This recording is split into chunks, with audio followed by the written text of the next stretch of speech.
Hey there, Danielle Matthews here. I'm coming to you live from Florida.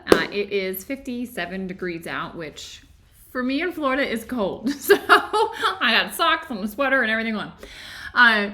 If you are new to my content, if you've not come across me before, I am an entrepreneur. I'm a spiritual teacher. I absolutely love teaching people how to get past their mind and in touch with their true essence so that you can do what you came here to do. If you're joining me for book club live, just let me know when you arrive so that I know you're here and I know when we can get started. I like to usually start at the top of the hour. We do book club. Hey Lou. We do book club. Hey Stacy.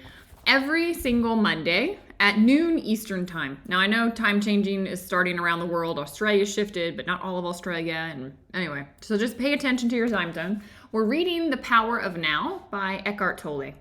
And this book is so good. It says a guide to spiritual enlightenment. It surely is. So it is going to be the thing to help you get out of your mind and get into the truth of who you are. And this chapter specifically was really sort of like the guidebook. Did you guys feel that? Hey, Angela. He was really showing you kind of the how-to of what to do. Like, it's one thing, I think, to talk about from the mind level, how to be present. And it's another thing to be shown how to actually get yourself present. It makes a big shift. So I'm curious. I see a handful of you here. If you join us later, just make sure you fast forward to where I am now. If you're on live, if you're catching the replay, let me know you're catching the replay. I'll look at the comments. I'm glad that you guys are here. And oh, Bodhi is also glad you're here. What are you barking at, love? He doesn't know. The UPS guy already came for the day, so I don't know. He missed that. Also, he was upset. All right, my first question. Have you done like the body scan throughout the week? We did a body scan last week where I kind of walked you through and you were feeling the difference between the left half and the right half of your body. Did you ever just check in? I mean, sometimes I just check in, like if I'm brushing my teeth or I'm doing something mundane. I just give myself a minute to go, where am I at? Like, how am I standing one way more the other? Are my shoulders rounded forward? Are they coming back? Like, where is my body and how's my body feeling? If you didn't do that, I would encourage you to do that. What he was sharing with us last week and what we discussed is really important to start to get in touch with the body. I loved the first question in this part of the book where someone said, look, it was super uncomfortable. Like I tried to get in touch with my body and I felt sick. Like I felt nauseous. Like what the heck was that? And you said that was emotions. Like you didn't process your emotions. Something I love about like Bodhi right now, my dog, he's on alert. And in a moment, he'll shake because his sympathetic nervous system got activated. He thought someone was coming in the house just now. And so hair went up, like he got alert. And when he realizes there's no threat, he hasn't realized it yet. He's still like patrolling all of our windows. I'm in the sunroom, so we have a lot of windows. But when he realizes there's no threat, he'll kind of shake it off and he'll go and he'll lay down. The body, like his body, has to literally discharge the energy. And something interesting with us humans, our mind gets in the way and we jump in. We stop emotions from fully moving and they can get lodged in our system. And so literally, if you're not paying attention, if you're not connected with your body, when you do check in with it, you might sense that there's, like this guy said, I had a feeling of agitation and some nausea. And Eckhart Tolle said, yes. That's likely because there's some past event that you haven't fully processed that's just kind of lingering in your system, right? We don't shake, right? We say shake it off, but we don't actually shake it off our body. Like we do at the mind level, but there's an intricate balance between the body and the mind. So just something interesting. He says here on page 99, I know we were kind of like, it was a weird week. We're in the middle of chapter 6, going into chapter 7. So page 99 in my book. Stacy says, I was so having this conversation with my mom about this. Yeah, it's like when you realize this, you start to pick up on it and you'll start to see it in your own body. Start with you first, and then you can start to catch it in other people too. Hey, Charlotte. So he says, attention is the key to transformation and full attention implies acceptance. Now, acceptance we've talked a lot about, right? He's mentioned acceptance a lot, meaning we have to be with what is, right? And if we accept what is, now we're able to bring attention to what's needed. But if we don't accept what is, then we're never going to even be able to be in our body because we're not going to be able to accept the feeling that we're feeling in our body. So acceptance is key. And then he says the attention, I loved this. It's like a beam of light The focused power of your consciousness transmutes everything into itself. So when you bring the light of awareness, when you bring the light of consciousness to something, the light itself, it's like shining a light in a dark room. It gets rid of whatever was there and transmutes it, allows it to go back to just being consciousness. Everything is energy. So, I mean, the analogy I would use is like an ocean and a wave, right? And the wave goes back to being the ocean. It knows itself as the ocean. It just kind of cycles back in. And so if you can bring that focused attention, there's a practice that I do called Yoga Nidra. And those of you that are in Inner Management Mastery, you're getting a private Yoga Nidra session. And it's profound. But what's interesting is that this was developed by the yogis like thousands of years ago. And what he was talking about in this chapter is part of Yoga Nidra. So this is ancient knowledge. This is ancient wisdom. And one of the things that they do in Yoga Nidra is they call it 61 points, where they guide you from point to point through the body, having you pay attention to different points. What they say is you're literally bringing the light of the divine to each point as you go there. And it walks you through the entire body. And as you bring awareness there, like most people that do Yoga Nidra don't know this, but it's actually bringing the light of the divinity to that area. And just like he says, that alone, the awareness alone, the beam of light shining there, which is just through your own awareness, can shift and change things. I've watched some cool things happen through Yoga Nidra. I've had cool things happen just to myself through it and had beautiful releases of things. It's a really powerful practice, really, really powerful practice. And he gave a couple of examples of how you can do this yourself, or maybe record yourself telling yourself what to do so you can listen to yourself telling you what to do, or join Mastery. We can do it together. So the next page, he talks about the power of forgiveness. I had never heard this quote. He says, Jesus says, before you enter the temple, forgive. I don't know why I've gone 35 years with not hearing that, but I'd never heard it. And I had actually never heard this, like, talking about the power of forgiveness like this. The moment you truly forgive, you have reclaimed your power from the mind. And I thought, I've never thought of forgiveness in that way. Like, a lot of times we think about forgiveness as forgiving the other. But you have to forgive within yourself as well, you know. And he says, then you've reclaimed your mind. Because he says the mind, the ego, the false self, it can't survive without strife or conflict. So it likes to just, right? It likes to have an issue. It likes to have an enemy. It likes to have someone to butt up against. But the moment you forgive, it has nothing to butt up against, right? It's just received. And that's forgiveness. I just thought it was really, really interesting. I don't know if anyone else has comments on the whole forgiveness thing, but this perspective on forgiveness, I thought, I got to chew on that a little more. I think I'm still chewing on it. Like, what does it mean to forgive, like, the ego mind, really? Like, how, it's like you just drop what it has to say about it. Like, it's an interesting concept. My brain's still bouncing around with this one. Tammy says hers is too. Yeah, it's still like chewing on this. And interestingly, I just came back from meditation with Gurudev, and this is what he was talking about today too. So it's in my world in multiple places. And he was saying, once you forgive the ego mind, you're liberated. And you're in touch with your true self, which is the same thing I believe that Eckhart Tolle is saying in this. It's just like the processing of that is interesting, because I've never thought I needed to forgive my mind.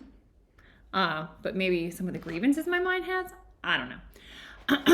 So Lou's saying, if you don't, otherwise the mind consumes you. Yeah, it's a difficult concept. Yeah, I agree. I'm like, am I forgiving someone else through my mind, or am I forgiving my own mind for the conflict it's causing? I could understand forgiving my own mind for the conflict it's causing, but if I'm forgiving another, that's through my ego mind. So anyway, Fritz says understanding it and actually accomplishing it are very different. Yes, this is also true. So I think we've got some work on this one. I think we certainly do. Did this resonate with anyone? And maybe this is exactly what we're getting at. This is hilarious. Of course this is.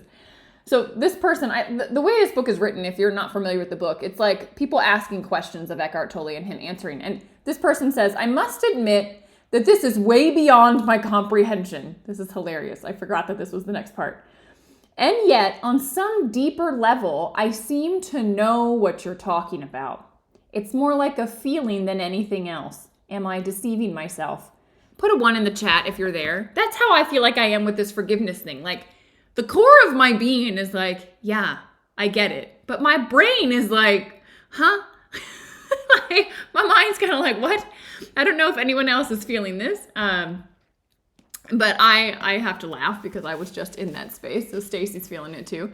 Yeah, Fritz is feeling it. Yeah, it's like on some level, I know the truth of what is being shared. Like, and he says, like, I can't teach you anything you don't already know. At the deepest core of your being, you know the same thing, because Eckhart Tolle is the same expression of the divine source, intention, whatever your word is for it, as I am, as you are. Like, and he has just gotten to a level of awareness that maybe some of us haven't arrived at yet, but we know the truth of it because it's also inside of us. Pretty wild.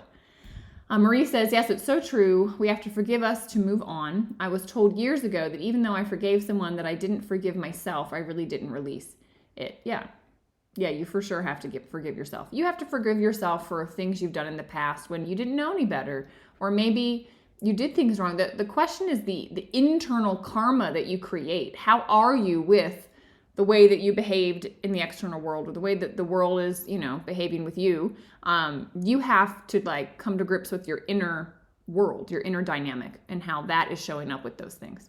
And that's can be more difficult. As Fritz said, easier said than done. But that's the beauty of life, is learning how to do all of these things. All right. I wanted to jump. This is really interesting. And those of you in Mastery, I see a couple of you on here. We talked about this last night. Or yesterday. So page 102, he says, as soon as your habitual state changes from being out of the body and trapped in your mind to being in the body and present in the now, your physical body will feel lighter, clearer, and more alive. Has anyone felt that after meditation? Right? Or maybe when you wake up in the morning, when your mind is the most quiet, does your body just feel lighter? And then by the end of the day, you're like, because the mind's been going all day. We're going to talk about why in a minute. As there is no more consciousness in the body, its molecular structure actually becomes less dense. More consciousness means a lessening of the illusion of materiality. So he's literally saying that there's a shift because you become more ethereal, you become more energy than density. But from the yogic perspective, I remember my teacher saying to me, Danielle, so many people burn up their life force. They burn up their consciousness in their mind because you have think of it like a tank of gas to fuel your body. And that gas, if you are thinking, worrying, not forgiving yourself, angry at somebody, right? It's like there's holes in your gas tank and you're leaking that gas because that gas is going to feed the mind. The mind's like siphoning off the gas. Does this make sense? And so then the body does not have its life force. But when you go into meditation, when you go into a deeper state, when you release the mind, now that life force it's a full tank of gas. And so it can go into the body. And the yogis look at the body as having an anatomy of like the Ida and Pingala energy flows, and then like thousands of, they call them nadis, just like the circulation of energy through the system. It feeds the organs and everything else. So doesn't it make sense? And in your own experience, haven't you experienced this? When you get angry, when you get sad, when you get, mad, and you expel all of this mind energy, like your gas tank is empty and you feel it and your body feels like crud. And then when your mind is quiet, post-meditation, a walk in nature, sitting quietly with someone you love, petting your animals, all right? Anything that brings you peace, where your mind is quiet, don't you feel this vibrancy? And what the yogis say, and I believe what Eckhart Tolle is saying too, is it's because this life force energy, the full tank, can now feed the system. And so your system literally gets pumped full of more life force, more energy, and so therefore it is literally more ethereal. It is less dense. It is more light. Literally more light. Pretty powerful.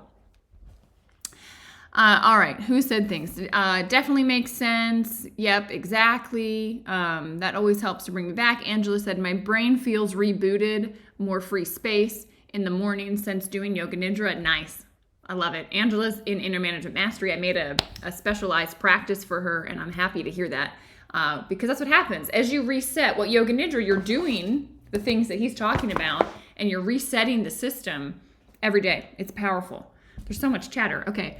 Gina says, this is so good. Maria is saying, yes, it makes lots of sense. Yes, you do feel it. I think that is why I like sitting by a fire or fishing. I feel so at peace and rested when I have been under stress. Yeah, we are in a society where we do often and we forget to be. And you have to remember, like, think about your heart. It pumps, right? On, off, on, off. It like the heartbeat is doing, being, doing, being. And we just like do. You know, it's not good. But also being is not good either. If your heart was just being, you would be a mess. If your heart is just doing, you're having a heart attack. So if it's just being, you're probably not here. So there's a balance. All right, there is a balance.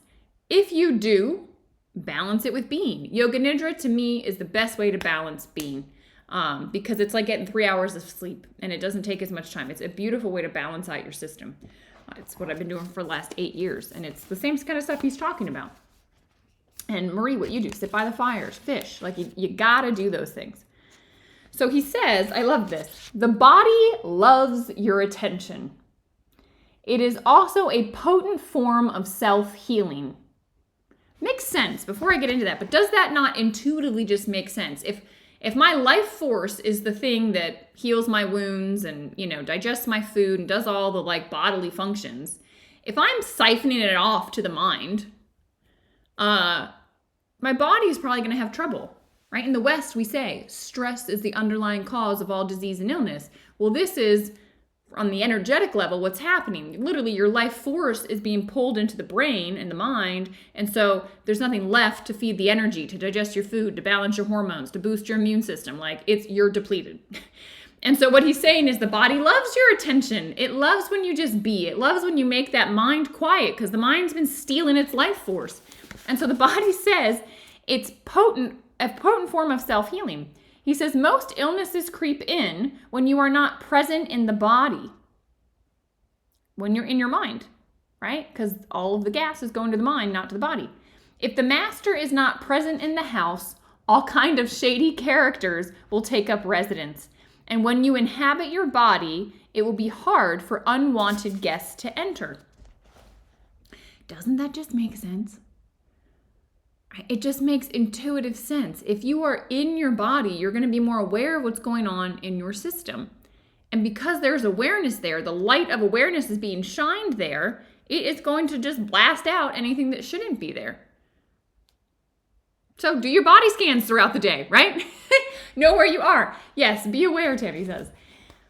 And he says this, it's not only your physical immune system that becomes strengthened, but your psychic immune system is greatly enhanced as well. And I think that's amazing. He says literally, when you do this, your psychic, that's like your emotional state. And you will see, the quieter you are, the more you do Yoga Nidra, Angela, the more you all do these practices of being, you will find that your literal internal vibration raises. Okay, and it makes sense energetically, right? Because we just knew we're no longer leaking our energy into our mind. It is now our life force is filled up and it's going through our being. So if that is the case, we are literally at a higher vibration. We are more light than dense. And when that is the case, the vibration shifts. Well, what do we know? Emotional charges hold a certain vibration. You feel it when you walk into a room. So now your vibration has lifted. You're going to miss. Like, there's not going to be a match for you when anger comes in or sadness comes in or whatever. It's going to move through your system versus if you're at that vibration, oh, there's another thing to be angry about. Oh, my life is terrible. Right? Exactly. You show your shine. So when you're at a higher vibration, you're shiny and it's magnetic and it's attractive and people want to be near it and it's a higher vibration. And he says literally The stuff can't stick. Energetically, fear, anger, depression, and so on, it doesn't exist because you're in a different order of reality, meaning you're at a higher level of vibration. And yes, you have powered your potential. Amen. Exactly, Lou. Amen. This is how you get to your inner potential. This is it. Like, that was the map. That's how it's done. Don't complicate it. Quiet the mind. Let that energy flow into your system. Let your life force be there. Okay? Now, who tried, at the bottom of page 103, put a 3 in the chat if you tried this exercise where he talked about laying on your back, choosing different parts of your body, and just shining the light of awareness there. I think he said for like 15 seconds. Did anybody try that? Yes, Fritz, exactly. You're no longer in a reactive state. Yeah, because your mind's clear. There's nothing to react to. Like, there's no junk for anything to hit up against. Nice. So Charlotte did this activity. Stacy did the activity. Beautiful. Beautiful. This activity is very similar to what I do in Yoga Nidra. So I didn't do this specific activity, but I do it daily when I do my Yoga Nidra. So you can do it when you're sitting in the car, even, right? You can do this anytime. Next time you're waiting, move energy through your system. Visualize it moving through your system. You'll see it gets easier and easier and easier the more you do it. All right. Page 104, he talks about if at any time you're finding it hard to get in touch with the inner body, it's usually easier to focus on your breathing first. Okay, Fritz and Angela, like my mastery. We just talked about all this last night. Breath is the bridge. Breath is the bridge that you need that takes the energy from being used up in the mind and puts it in the body. How do you do that, right? It's like conceptually, Danielle, I understand that, but don't I use my mind to do that? No, use your breath. When you breathe and you just consciously bring your awareness to your breath, it's the bridge. Like, we're so fortunate that we have to breathe all the seconds of the day. We're breathing, right? We need oxygen. And what a little hack we were given on how to recapture our energy that gets, stolen into the mind. It's just breath work. There's tons of different types of breath work, but that's all you need to do. So my favorite is breathing in through the nose and out through the mouth. Exhale longer than the inhale. That's my favorite way to do it. And I do it like through softly pursed lips. It's like this. Inhale. And it is just that. It just is calming. So, and that brings the energy back to the system. Pretty powerful. All right. What else was shared? So many things. So this is just the end of chapter 6. He says, this was an interesting way to listen. He talked about the art of listening. I probably should have started with this and encouraged you all to listen to me this way, not from your mind today, but from your being. He says, most people don't know how to listen because the major part of their attention is taken up with thinking. And it's true. Like, most of the time, we're in our mind about what somebody just said, or we're thinking about how that applies to our life, or we're like totally distracted by a thought that came up and we missed what the person in front of us just said. Like, that happens. The mind is a chatty place. And you can tell when somebody's present and when someone's talking in their own mind. And I loved what he had to say. He said, most human relationships consist of mainly minds interacting with each other and not human beings actually communicating, literally being in communion, being present with one another, having an exchange with one another. It's just the minds butting heads most of the time. And he says, no relationship can thrive that way. And that's why there's so much conflict in relationships. When the mind is running your life, conflict, strife, and problems are inevitable. And so he encourages you to just be in your body, right? Use your breath before you get onto a call, before you go sit down to have coffee with a friend, before you, catch up with your neighbor. Just pay attention to your breath, be in your body. I try to quiet my mind as much as possible to just receive whoever is in front of me so that I'm fully with them and my mind's quiet so I don't have all my blah, blah, blah taking up space, and I can take in what it is that they're saying, what it is that they're sharing. And typically, it's interesting, as you do this more and more, you'll also start to pick up on nonverbal cues more easily. Like, you'll pick up on their energy. They might be saying one thing, but you're feeling something very different from them. when you're quiet and you're tuned into your body, you'll pick up theirs. As he says, you can only know someone else's being through your own beingness. And there is a lot to be said when you can quiet your own self down, be present in your own physical body, then be receptive, like the sky, to the whoever moves through. You're going to pick up a lot. You're going to see a lot because you're just more attuned to it. There's more space, right? You have more capacity to. Yes, Lou says, better to do this than try to rehearse what we think we should say next. Yeah, I know. I used to be so nervous that I would sound stupid in a conversation or something, that I would be like, okay, what do I say? How do I respond? What do I say next? What do I say? And I would be thinking about what I was going to say that I would totally miss what they said. Now, I'm like, it's quiet in my brain, and I'm just listening. And then when they stop talking, somehow I know what to say. It just comes. It comes from within. It's just there. It's intuitive, right? Because you're connected to everything when you're quiet. The mind is so limited. So limited. Marie says, I'm really working on that because I have always been a thinker. Yeah. And you just got to start implementing things that quiet your mind. So chapter 7, the portals into the unmanifested. What a title for the chapter. So the unmanifested is just, it's consciousness, it's source, it's the universe. So he's saying the portal into that. Stacy says she can relate to that, Marie. So it's the portals that he's talking about is into that. And he says, you will realize that the light is not separate from who you are, but constitutes your very essence. So the whole beginning of this chapter he was essentially sharing with us, look, you are that. Like, if you had, what are those pottery wheels? And you had a bunch of clay, and then with the pottery wheel, you made a bowl, and then you made a person, and then you made a pitcher, and then you made all these things.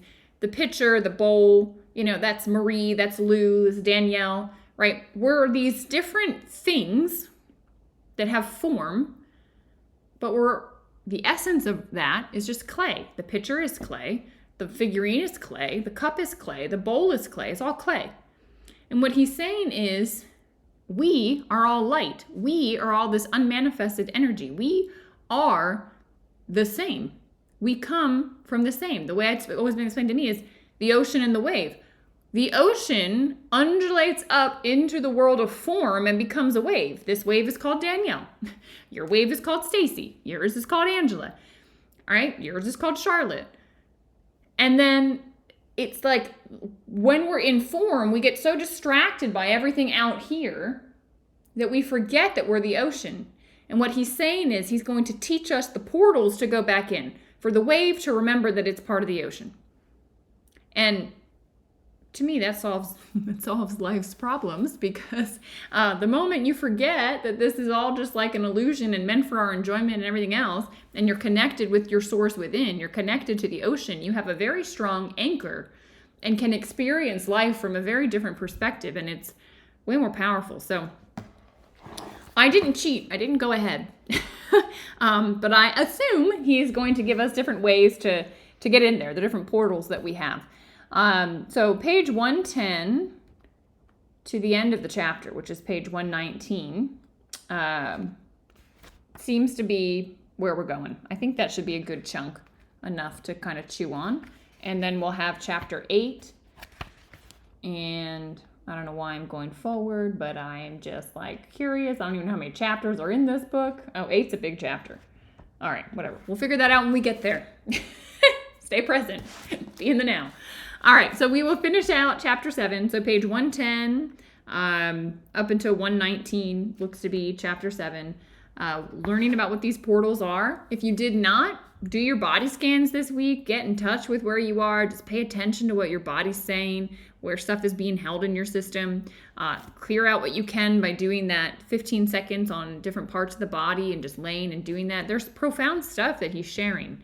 But you got to do it. As Fritz said, it's one thing to know. It's a different thing to actually do and apply. So I think with that, maybe for the first time ever, we're done like a minute early.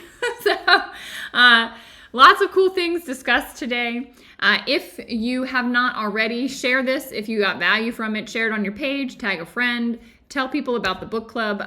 As you know, you can jump in on and off. You don't have to read it front to back every single week. There is value here with what we share, and I think is important. So make sure that the people in your world know about this. I will see you guys on Telegram. Share your insights in between sessions. I love what Michelle said, that this was something, the meditation she had started doing. So share in there. We're all in there together. We can have the conversation in there, and we'll see you there, and then I'll see you live next week. Lots of love, guys.